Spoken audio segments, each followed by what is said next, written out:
भगवान श्री राम की चरण पादुका अशोक वाटिका श्रीलंका से अंबिकापुर पहुंची। वनवास के दौरान जहां जहां से भगवान राम गुजरे, उन सभी 290 धार्मिक स्थलों से गुजरते हुए ये पादुका रामलला की नगरी अयोध्या पहुंचेगी।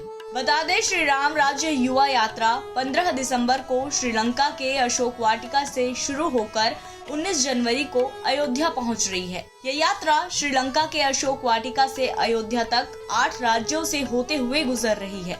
यात्रा लगभग 10,000 किलोमीटर से ज्यादा की है और पूरी यात्रा 44 दिनों की है। बहरहाल, जैसे ही ये पादुका अंबिकापुर पहुंची, लोगों ने ढोल नगाड़ों के साथ इसका भव्य स्वागत किया और प्रभु श्री राम के जयकारे लगाते रहे। ऐसा है, ये यात्रा 13 दिसंबर को श्रीलंका से आरंभ हुई है।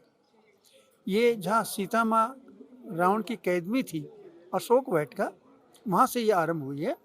और भगवान राम के, सीता माँ के, लक्ष्मण जी के, हनुमान जी के जहाँ जहाँ चरण पड़े हैं, उन सब स्थलों को प्रणाम करते हुए, और ये जो चरण पादुका आई हैं और राम जी के, सीता जी के जो चरण हैं, इन को सब राम जी के जहाँ जहाँ स्थल हैं उन सब के दर्शन करवाते हुए ये आज अंबिकापुर में आई है। ये 18 या 19 जनवरी को अयोध्या पहुँचेगी और ये जो चरण हैं ये अयोध्या जी में ही विराजमान किए जाएंगे। इस यात्रा का उद्देश्य है कि भारत में राम राज्य की स्थापना हो, भारत का युवा इस कार्य के लिए आगे आए और भारत में जो अनाचार, अत्याचार जो प्राचीन काल के से, गुलामी के काल से आरंभ हुआ था, वो समाप्त हो। भारत में सभी को समानता मिले, सभी को अन्याय से मुक्ति मिले, सभी समान रूप से सभी संसाधनों का प्रयोग करें और कोई भी किसी कार्य से वंचित नहीं रहे।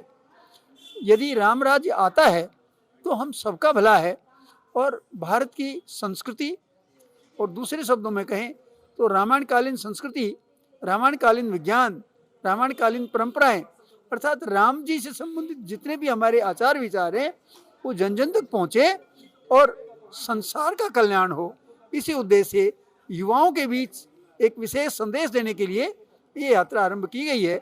जिस तरह आज परिवार टूट रहे हैं वो समाप्त हों, हम सब जैसे राम की संस्कृति में परिवार कैसे थे, मान कैसा था, सभी सौहार्दपूर्वक रहते थे, वो संदेश जन जन तक जाए, इसी के उद्देश्य से यात्रा आरंभ की गई। इस यात्रा का उद्देश्य उन आदिवासियों को धन्यवाद देना है जिन्होंने वनवास जाते समय भगवान श्री राम की मदद की थी। इसके अलावा अयोध्या में बन रहे भगवान श्री राम के मंदिर की जानकारी देकर उन्हें उस मंदिर में आमंत्रित करना भी है। अंबिकापुर से सुमित सिंह की रिपोर्ट, छत्तीसगढ़ तक।